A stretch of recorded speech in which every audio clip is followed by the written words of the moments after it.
கரூர் துயர சம்பவம் மிகவும் கொடுமையானது.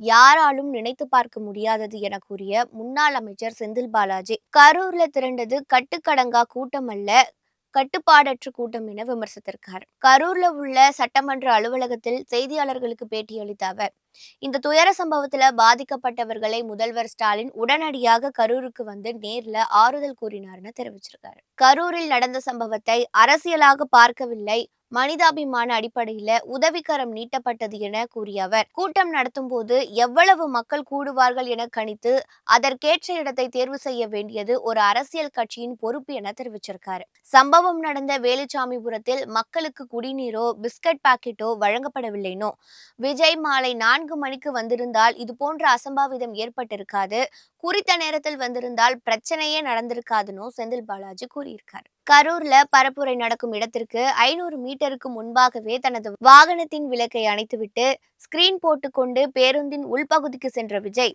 கூட்டத்தின் பரப்புரை பகுதிக்கு வர வேண்டும் என்ற எண்ணத்தில் அதை செய்தாரா என கேள்வி எழுப்பியிருக்கார்.